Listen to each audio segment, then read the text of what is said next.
आज की जो कहानी है, यकीनन आज की इस कहानी को मैं कभी सुनाना ही नहीं चाहता था। मैंने कई बार इस कहानी को पहले भी सुनाने के बारे में सोचा था, लेकिन उसके बावजूद भी मेरा मन कभी भी इस कहानी सुनाने के लिए हुआ ही नहीं, क्योंकि इस कहानी के अंदर जो कुछ था उसे ना इंसान ने पहले कभी सुना होगा, ना कभी देखा होगा। बहुत सारे लोगों ने मुझसे बोला कि सर इस कहानी को सुनाना चाहिए। बहुत सारे लोगों ने मुझे इंस्टाग्राम पे मैसेज किए। कुछ लोगों ने तो मुझे 1 साल पहले भी इस कहानी को सुनाने के लिए बोला था। तो आज कल रात में बैठे बैठे सोच रहा था, मैंने सोचा कि अगर कुछ हुआ है दुनिया में और मेरे व्यूवर्स अगर मुझसे सुनना चाहते हैं तो मुझे सुनाना चाहिए। यकीनन दोस्तों, दुनिया के अंदर हैवानियत, वहशीपन, दरिंदगी, ये जितनी भी चीज़ें आप लोगों ने सुनी होगी, आज की इस कहानी के अंदर ये सारी चीज़ें इस कहानी के अंदर होती तो हैं, लेकिन इससे कहीं ज़्यादा ऊपर होती हैं। दुनिया के अंदर कई सारे ऐसे केसेस होते हैं जिसे सुनने के बाद में इंसान सोच नहीं पाता है कि आखिरकार इस तरीके की मानसिकता लोग कैसे रखते हैं। साल 2012 का वक्त था कि जब निर्भया केस हुआ था, और निर्भया केस को जब लोगों ने सुना था तो लोग यकीन नहीं कर पा रहे थे कि आखिरकार ऐसी सोच इंसान लाता कहाँ से है। जितनी ज़्यादा दरिंदगी, जितनी ज़्यादा बहशीपन, जितनी ज़्यादा हैवानियत, जितना ज़्यादा जुल्म निर्भया केस में किया गया था, शायद इससे पहले इंसान ने वो कभी सुना हो।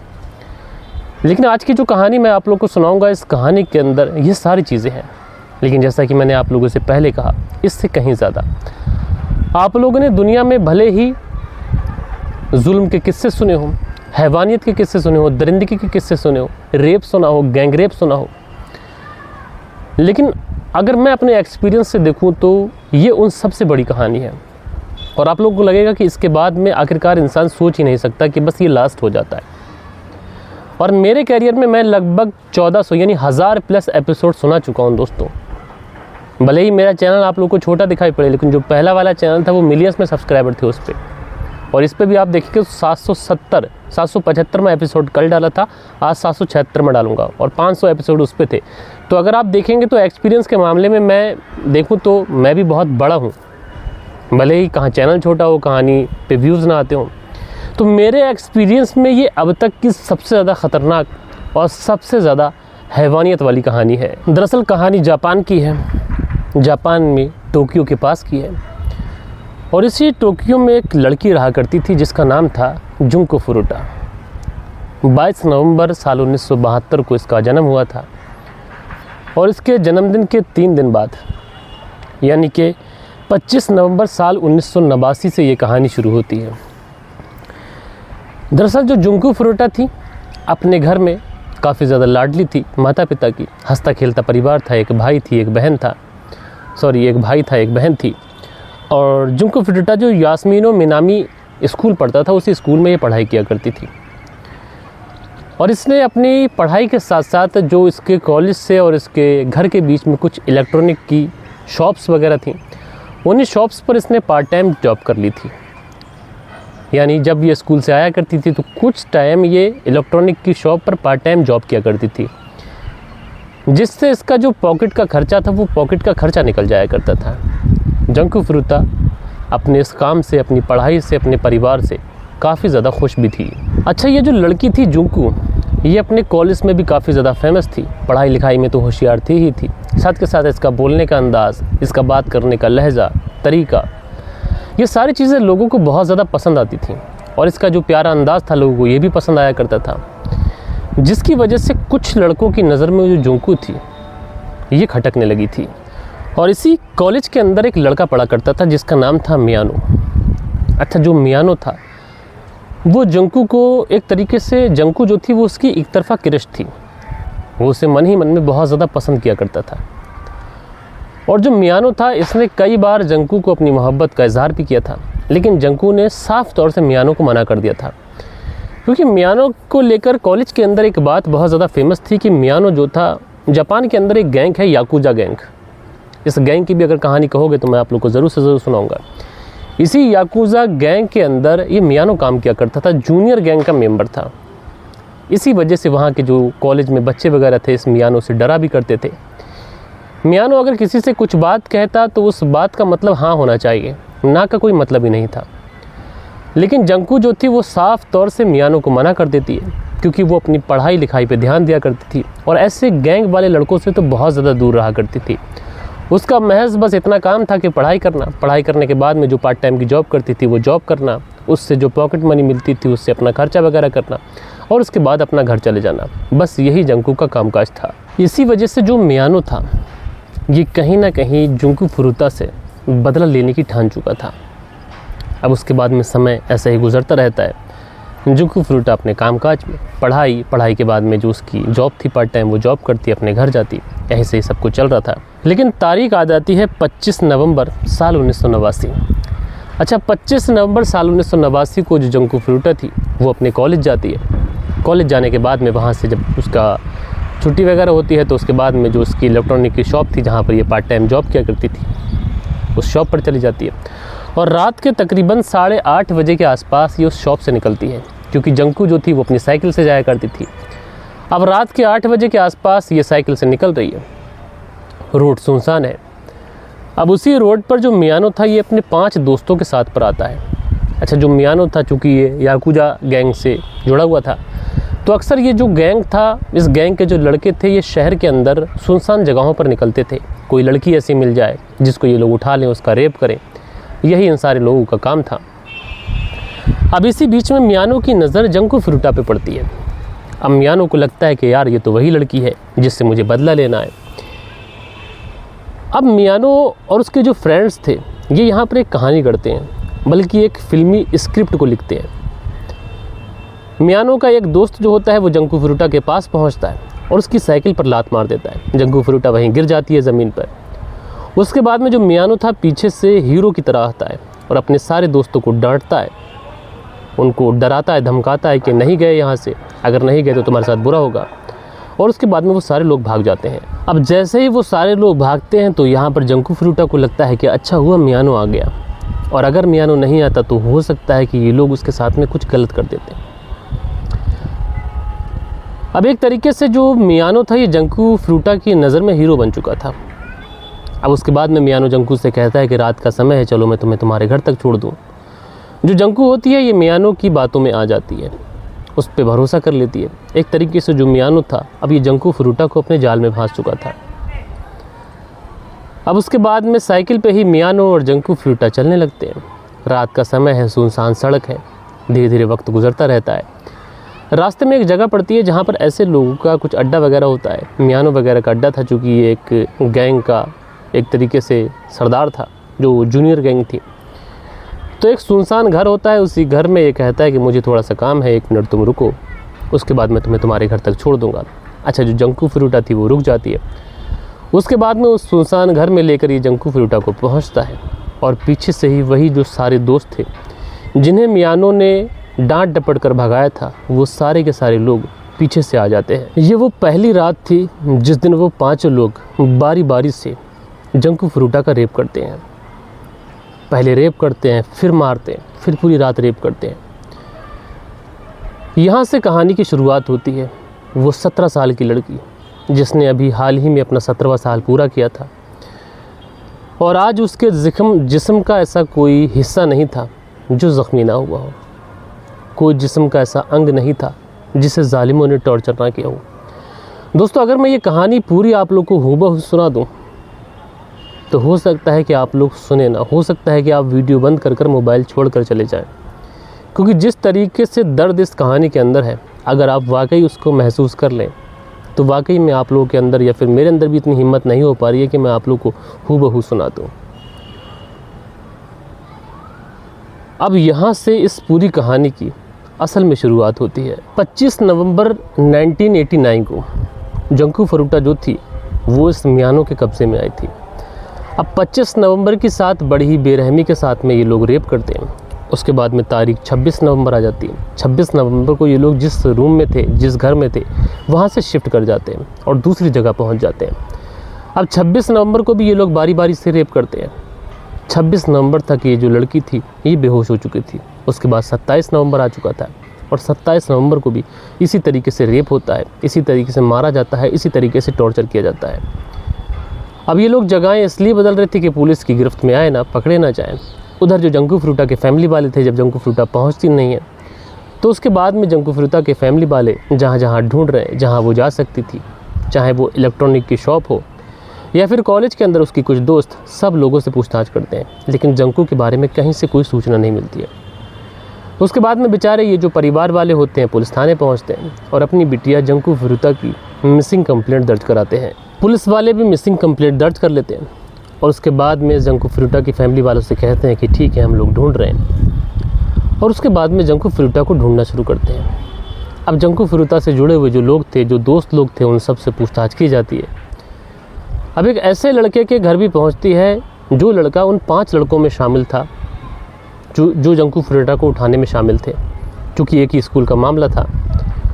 अब जैसे ही उस लड़के के घर जाके पूछताछ की जाती है तो वो लड़का डर जाता है। पुलिस जब चली जाती है तो वो इस बारे में मियानो को बताता है कि भाई पुलिस आई थी, पकड़े जा सकते हैं। जो मियानो था जंकू फ्रूटा के पास पहुंचता है, जंकू फ्रूटा के ऊपर फिर से सितम ढाए जाते हैं, फिर से उसे मारा पीटा जाता है और जंकू फ्रूटा से कहा जाता है कि तुम अपने घर कॉल करो, और तुम अपने घर कॉल करने के बाद में कहो कि तुम अपनी मर्ज़ी से अपने दोस्त के साथ डेट पर निकली हो और पुलिस कंप्लेंट ना लिखाएं। जंकू फ्रूटा इनकार करती है। तो जो मियानो और उसकी गैंग के जो लोग थे वो कहते हैं कि देखो, अगर तुम ऐसा नहीं करोगी तो तुम्हें तो मारा जाएगा, साथ के साथ तुम्हारी फैमिली को भी मार दिया जाएगा। जंकू फ्रूटा डर जाती है, क्योंकि याकुजा गैंग से जुड़ा हुआ व्यक्ति कोई साधारण सा व्यक्ति नहीं था जो जंकू फ्रूटा को धमकी दे रहा था, वो एक बड़ी गैंग से जुड़ा हुआ लड़का था। लिहाजा उसके बाद में जंकू फ्रूटा जो थी अपनी फैमिली वालों को फ़ोन करती है, कहती है कि मैं अपनी मर्ज़ी से डेट पर आई हुई हूँ, तुम पुलिस कंप्लेंट मत लिखाओ, मैं आ जाऊँगी। अब जंकू के जो घर वाले होते हैं बेचारे पुलिस थाने पहुँचते हैं, कहते हैं कि हमारी बेटी की खबर आ गई है, वो आ जाएगी, आप लोग मत ढूंढो, मत परेशान हो। अब पुलिस वाले ढूंढना बंद कर देते हैं। अब यहाँ पर 3 दिन ऑलरेडी टॉर्चर करते करते जंकू को गुजर चुके थे, यानी जंकू के साथ में 3 दिन तक लगातार ये 5 लोग रेप करते रहते हैं, मारते रहते हैं। उसके बाद से उन्हीं 5 लड़कों में से एक लड़का ऐसा था जिसका घर जो था वो अकेले में था। उसकी जो फैमिली वाले थे वो दूसरी जगह रहा करते थे, कभी कभार आया करते थे इस घर पे। तो जंकू को ये उसी के घर पे ले जा के रखते हैं। जब फैमिली वाले आया करते थे तो लड़की को तहखाने में ले जाया करते थे और यहीं पर इस लड़की का रेप करना शुरू करते हैं। और असल में यहीं पर अब मियानो के दोस्त और याकुजा गैंग से जुड़े हुए लोगों का आना जाना शुरू होता है। कहा जाता है जंकू फ्रूटा के साथ में बारी बारी से 100 लोगों ने रेप किया था और 500 बार जंकू फ्रूटा के साथ में रेप किया गया था। 44 दिन तक जंकू फ्रूटा उसी घर में रहती है और 44 दिन तक 100 लोगों ने बारी बारी से जंकू फ्रूटा के साथ में तकरीबन 500 बार रेप किया था।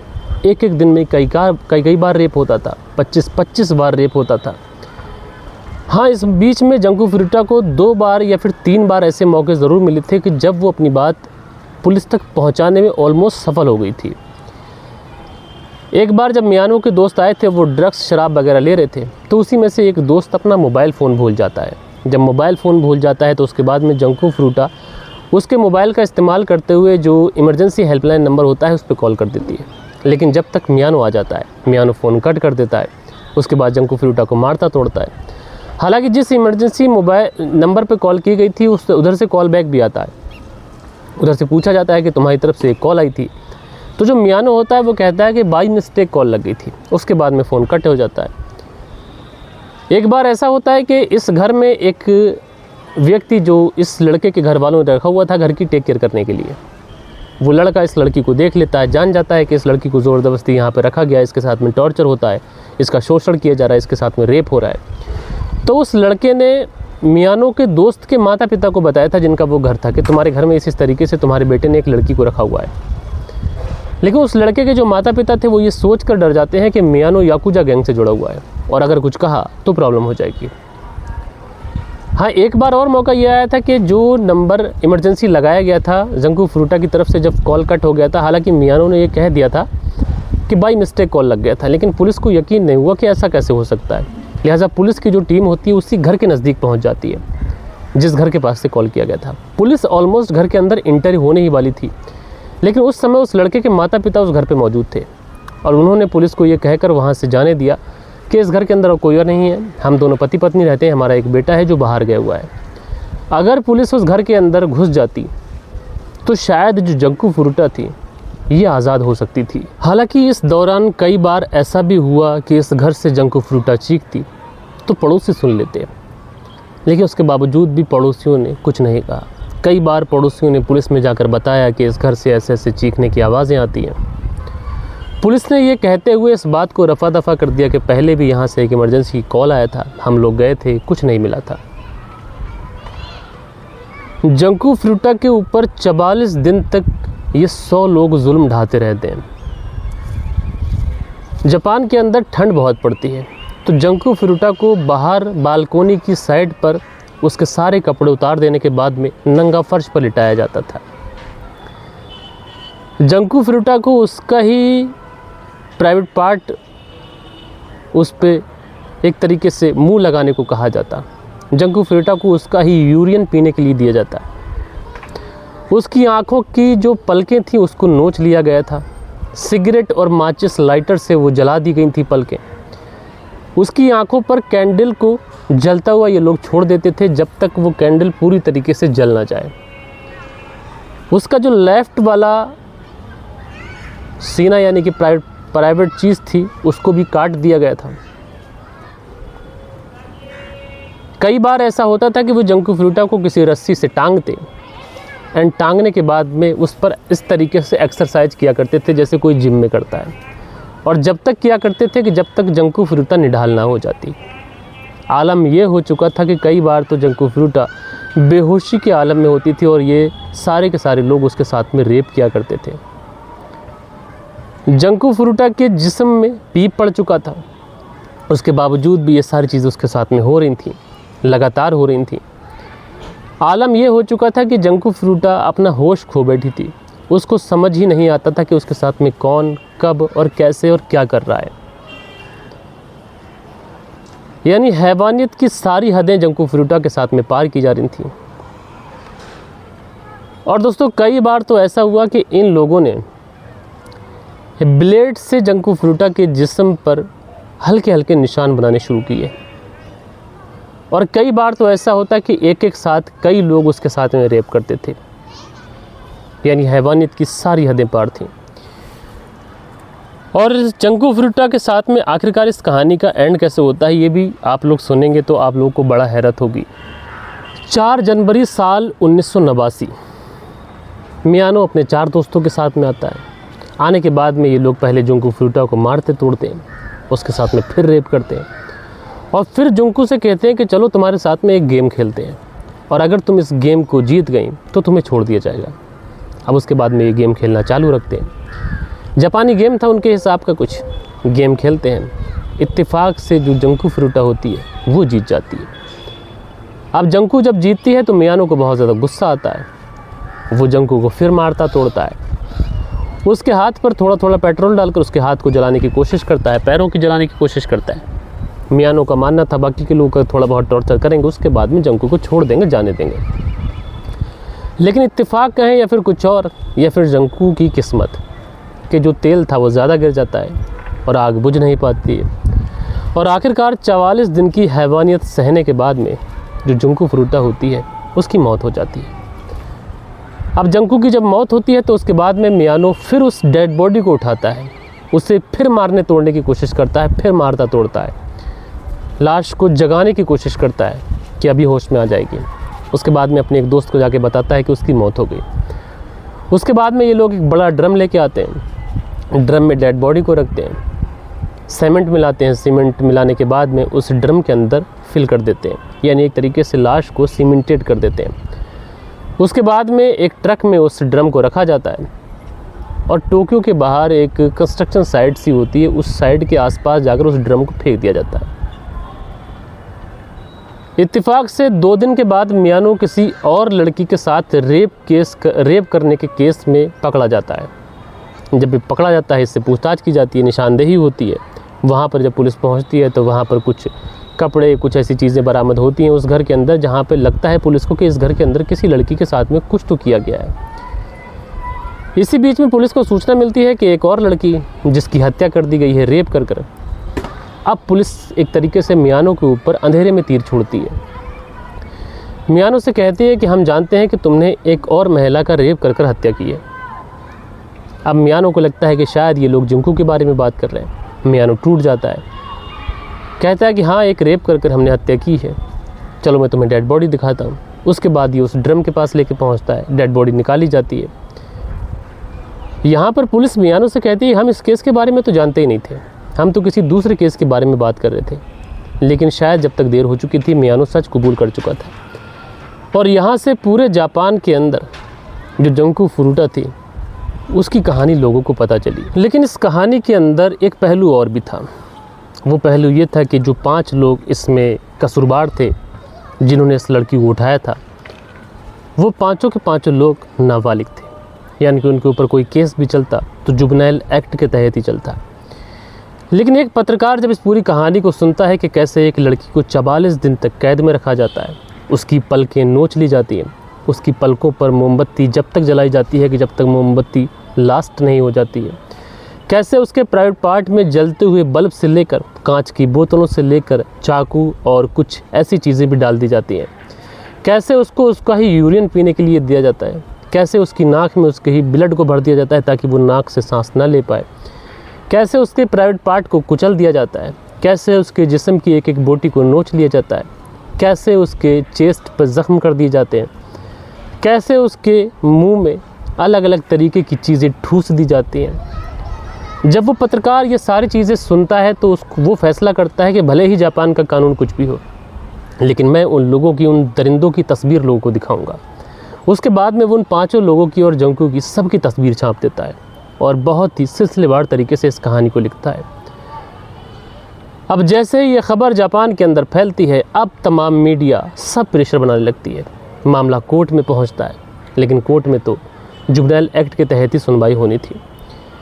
लिहाजा जो 5 लोग होते हैं उनमें से 4 लोगों को 5-5 साल की सज़ा दी जाती है और जो मेन एक्यूज़ था मियानो, उसको 17 साल की सज़ा दी जाती है। हालांकि उसके बाद में ये लोग कोर्ट में एक तरीके से अपील करते हैं। उसके बाद में वहाँ पे महिला जज थी, वो मियानो की सज़ा में 3 साल और जोड़ देती हैं, 20 साल की कर देती हैं और उन लोगों की सज़ा 10-10 साल की कर देती हैं। लेकिन आज ये सारे लोग जेल से बाहर हैं और जिंकू जो थी, कैसे उसके साथ में इन लोगों ने जुल्म किया। लास्ट टाइम वो कितनी ज़्यादा तड़पी होगी जब उसको किस्तों में जलाया जा रहा था। बहरहाल दोस्तों, ये एक ऐसी दर्द भरी कहानी थी जो मैंने आप लोगों को सुनाई, तो शायद आप लोगों को कहानी की फिल्मों में ना सुना पाया हूँ, क्योंकि इस कहानी के अंदर जो दर्द था वो ही ऐसा था। तो ये इतिहास की सबसे ज़्यादा डरानी और सबसे ज़्यादा विध्वंसक कहानी थी। आप लोग इस पूरी कहानी के बारे में अपने विचार लिखिएगा और आप लोग अगर मुझसे किसी कहानी की फरमाइश रखना चाहते हैं तो मुझे इंस्टाग्राम पे ज़रूर मैसेज करिएगा। बाकी दोस्तों, कल के दिन आप लोग के कुछ कमेंट्स थे, वक्त होता है कि आप लोग के कमेंट्स पढ़ लिए जाएँ। सो दोस्तों, कल के दिन जो कमेंट्स थे इसमें दिनेश कुमार जी कमेंट्स करते हैं, शाकिब फरहान जी, लईक अब्बास जी कमेंट्स करते हैं, दिनेश कुमार जी कमेंट्स करते हैं, दिनेश कुमार जी आगे भी कमेंट्स करते हैं, अमित पटेल जी प्यारा सा कमेंट्स करते हैं, लिखते हैं मैं अमित पटेल इलाहाबाद से कहानी सुनता हूँ। लईक अब्बास लिखते हैं आपके व्यूज़ बढ़ जाएंगे, आप अपनी आवाज़ ठीक कर लीजिए। लईक अब्बास गुलिस्तानाज बागपत यूपी से। तो आवाज़ में क्या दिक्कत है थोड़ा सा मुझे बताइएगा आप। और उसके बाद में अगला जो कमेंट्स है ये SM प्रेमू करके है, तो प्यारा सा शुक्रिया आपका भाई। फरजाना सिद्दीकी हैं, प्यारा सा कमेंट्स करती हैं। दिनेश कुमार हैं, साहिल जी प्यारा सा कमेंट्स करते हैं। और लईक अब्बास कहते हैं वॉइस क्लियर होगी तो आपके व्यूज़ अपने आप ही बढ़ जाएंगे। तो लईक अब्बास जी, आवाज़ क्लियर नहीं आ पा रही है क्या? बाहर की वीडियो पे क्लियर नहीं आ रही है या फिर अंदर जो स्टूडियो में बनाता हूँ वो क्लियर नहीं आ रही है? एक बार आप दोनों वीडियो को कंपेयर करके मुझे बताइएगा ताकि मैं इस पर काम कर सकूँ। सुनील त्यागी जी कमेंट्स करते हैं, शुक्रिया। मीना जी कमेंट्स करती हैं, शुक्रिया। दिनेश कुमार जी कमेंट्स करते हैं, राधेश्याम शर्मा जी कमेंट्स करते हैं, सुरेंद्र शर्मा जी कमेंट्स करते हैं, शुक्रिया मेरे भाई। दिनेश कुमार जी, नरगिस बानो जी कमेंट्स करती हैं, लिखती हैं बहुत बहुत शुक्रिया भाई। मनदीप वर्मा की पत्नी प्रादी वर्मा जलंधर पंजाब से कहानी सुनती हैं। दिनेश कुमार जी कहानी सुनते हैं। पुनर्देव ठाकुर जी कहानी सुनते हैं, बहुत बहुत शुक्रिया। उसके बाद में दिनेश कुमार प्रकाश राज जी कहानी सुनते हैं, बहुत बहुत शुक्रिया। मोहम्मद रफ़ीक जी कहानी सुनते हैं। इरफान सलमानी जी कहानी सुनते हैं, लिखते हैं भाई पहले सुनते थे मर्डर की वजह से जोरू ज़मीनी, लेकिन अब केवल ज़्यादा मर्डर अवैध वजह से हो रहे हैं। जी शुक्रिया आपका। दिनेश कुमार जी प्यारे से कमेंट्स करते हैं, कई सारे कमेंट्स किए हैं। फरजाना सिद्दीकी कहती हैं लोकेशन अच्छी है, शुक्रिया आपका। MD जमाल लिखते हैं शाबिज भाई आपकी स्टोरी बहुत ही रियल होती है, तो शुक्रिया मेरे भाई। दिनेश कुमार जी, प्रियंका सिंह जी, दिनेश कुमार जी और खान अकील जी, आप सभी लोगों का बहुत बहुत शुक्रिया। दिनेश कुमार जी ने बहुत सारे कमेंट्स किए हैं। इख्तिदार अहमद लिखते हैं, अस्सलाम वालेकुम, दुआ सुनाई हो गई होगी, स्टोरी सीख मिलती है कि इंसान को गलत काम नहीं करने चाहिए। तो इख्तियार अहमद जी, आपका शुक्रिया मेरे भाई। मोहम्मद रियाज जी कमेंट्स करते हैं, सोनलाल सेतिया जी कमेंट्स करते हैं, उमा शंकर जी कमेंट्स करती हैं। उमा शंकर लिखती हैं, भाई कोई भी कहानी अच्छी नहीं होती, जब खुद पर बीतती है तब पता चलता है। खैर, आपकी कहानी सुनने का अंदाज़ मुझे अच्छा लगता है। शाबिज भाई, राम राम जी। तो उमा शंकर जी, आपने बहुत अच्छी बात कही। कहानी अच्छी नहीं कहना चाहिए, आप ये कह सकते हैं कि आपके बताने का तरीका अच्छा है, सुनाने का तरीका अच्छा है। उसके बाद में सुमित कुमार लिखते हैं, अच्छी आवाज़, अच्छा तरीका सुनाने का, पर व्यूज़ आ रहे हैं कम। ये भी सोचने वाली बात है। तो सुमित कुमार जी, क्या किया जाए, नसीब भी एक चीज़ होती है, शायद नसीब ख़राब है, लेकिन काम अच्छा करेंगे तो हो सकता है कि इन फ्यूचर हमारे व्यूज़ बढ़ जाएं। बाकी दोस्तों, ये कुछ कमेंट्स थे जो कल के दिन आप लोगों ने किए थे। आशा करता हूँ कि आज की जो कहानी है ये आप लोगों को ज़रूर से ज़रूर पसंद आई होगी। कहानी पसंद आई हो तो एक लाइक करिएगा, दोस्तों और मित्रों के साथ में ज़रूर शेयर करिएगा। बाकी दोस्तों, मिलता हूँ मैं आप लोगों से कल के दिन किसी और स्टोरी के साथ में। जब तक के लिए अपना ख्याल रखें, देश का ख्याल रखें, परिवार के रिश्तों की अहमियत को समझें। जय हिंद, जय भारत।